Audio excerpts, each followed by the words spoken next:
आज पाकिस्तान में भारतीय सेना रक्षा मंत्री राजनाथ सिंह और एनएसए अजीत डोवल की जबरदस्त चर्चा है।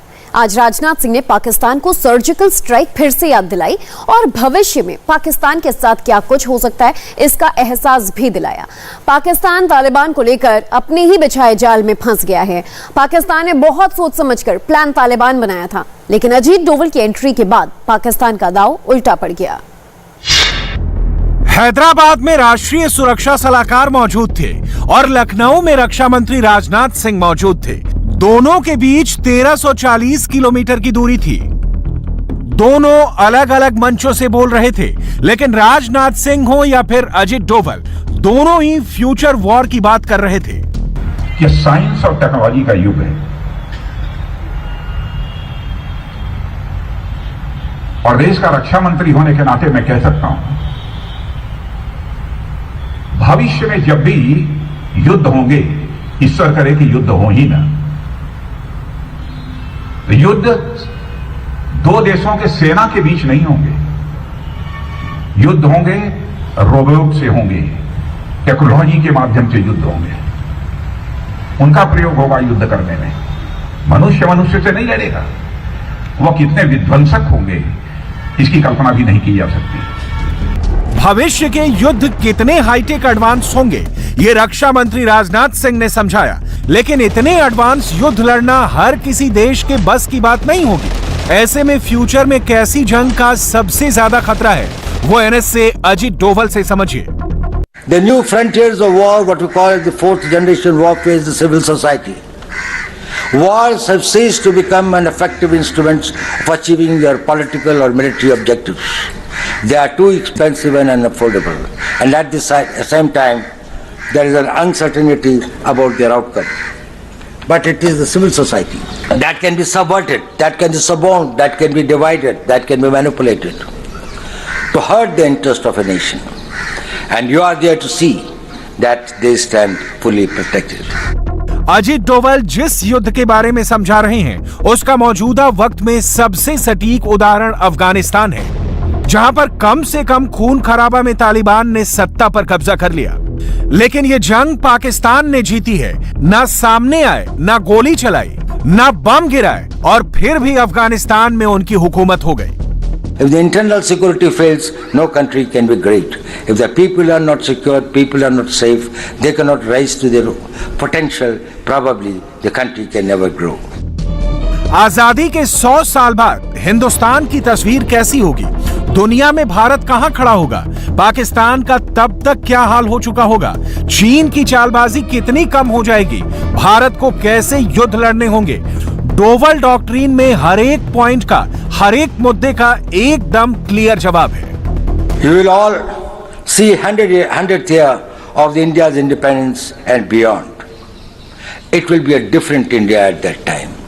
India is on the march, and you will see that you will be leading these police forces at a time when it will be in India, which has got a new place in the international arena.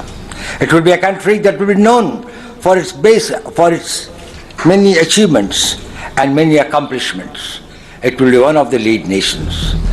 2014 से अजीत डोवल देश के राष्ट्रीय सुरक्षा सलाहकार हैं। चाहे पाकिस्तान पर surgical strike हो, बालाकोट एयर स्ट्राइक, या फिर एलएसी पर कैलाश हिल्स पर चीन को घुटनों पर लाना, हर एक मास्टर प्लान के पीछे अजीत डोवल का दिमाग होता है। इस वक्त अफगानिस्तान में तालिबान का कब्जा भारत, अमेरिका, रूस, हर बड़े मुल्क के लिए बड़ा चैलेंज है। अफगानिस्तान पर भारत साइलेंट नहीं बल्कि एक्टिव मोड पर है, और इस मिशन को लीड खुद अजीत डोवल कर रहे हैं। डोवल ने 7 देशों के एनएसए के साथ अफगानिस्तान पर हाई प्रोफाइल मीटिंग की। इस बैठक में पाकिस्तान को भी बुलाया गया था, मगर पाकिस्तान ने इनकार कर दिया। पाकिस्तानी मीडिया के मुताबिक इमरान खान ने ऐसा करके बहुत बड़ी गलती कर दी। पाकिस्तान की तरफ से एनएसए यानी कि national security adviser Moeed Yusuf जो है, उनकी तरफ से ये कहकर इनकार किया गया कि उन्होंने कहा कि इंडिया तो पीस स्पॉइलर है। इंडिया एक स्पॉइलर है, तो एक ऐसे पीस स्पॉइलर से कैसे बात हो सकती है ऐसे कंट्री से कि जो कि वहां पे अमन नहीं चाहता अफगानिस्तान में, तो इसलिए मैं उसमें जो है वो शामिल होने के लिए नहीं जाऊंगा, ये कहना है।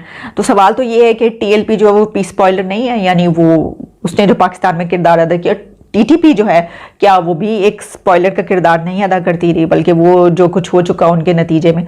तो अगर उनसे एंगेजमेंट हो सकती है, उनसे बातचीत हो सकती है, उनसे डायलॉग हो रहा है, तो एक ऐसी कॉन्फ्रेंस जिसमें कि रशिया शामिल है, जितने आपके नेबरिंग कंट्रीज और फिर ताजिकिस्तान, अफगानिस्तान जिनसे आपके ताल्लुकात हैं, मुस्लिम कंट्रीज हैं, और फिर चाइना को भी बुलाया गया है, ईरान जो है वो भी, तो फिर उसमें आप ये बात क्यों कर रहे हैं?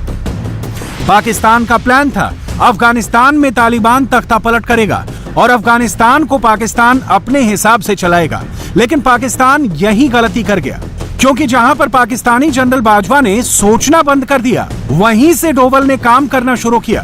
तालिबान को आईएसआई की कठपुतली कहा जाता है और बाजवा की यह कठपुतली अब भारत के स्वागत को बेकरार है। हिंदुस्तान दोबारा एक रोल ढूंढ रहा है। आपको लगता है कि इस मीटिंग से, जो हिंदुस्तान में एनएसएस की मीटिंग हुई है 2 दिन पहले, हिंदुस्तान ने अपने लिए एक नया रोल सेंट्रल एशियन रिपब्लिक्स और रशिया की मदद से ढूंढ लिया है? देखिए, अगर ये मीटिंग न भी होती तो हिंदुस्तान का रोल होना था, और उसकी वजूहात हैं।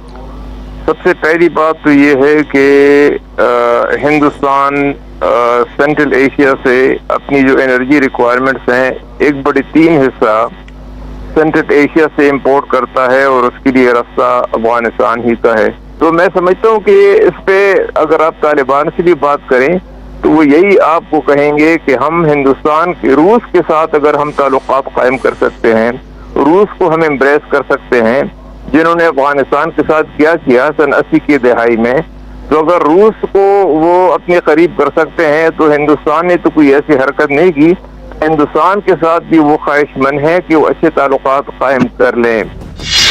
दरअसल अफगानिस्तान को कई देश अपने हित के लिए कंट्रोल करना चाहते हैं, जैसे पाकिस्तान आतंकवाद के लिए, तो चीन 1 रोड 1 बेल्ट के लिए अफगानिस्तान चाहता है।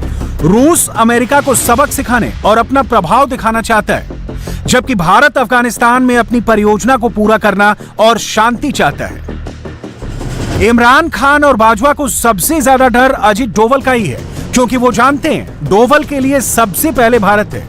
देश के हित के लिए वो कोई भी हद पार कर सकते हैं, जिसका जिक्र खुद डोवल ने आईपीएस पासिंग आउट परेड में किया भी। You have got to develop a national perspective. Don't forget that the first word of your service is the Indian police service. You are for India, and India is for you. Every other identity gets subsumed into this Indian identity. The interest of India should be supreme. Doval की चाणक्य नीति का असर ground पर नजर भी आने लगा।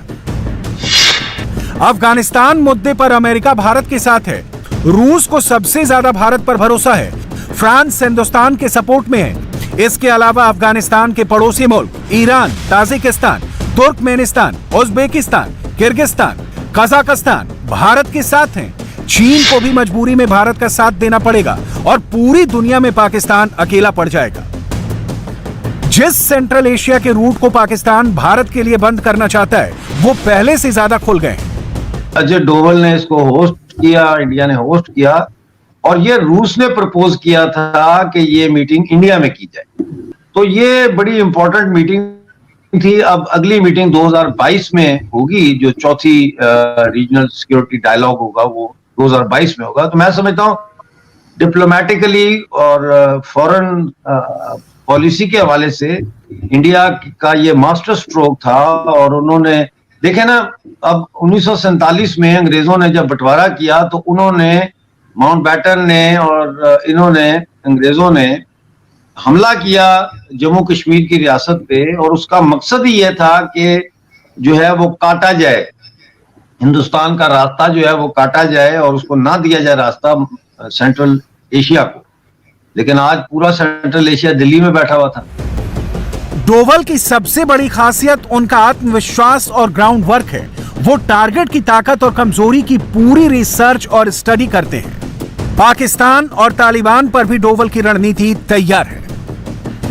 India TV हर वक्त हर जगह डाउनलोड करने के लिए सर्च करें India TV news Google play store या ऐप स्टोर पर।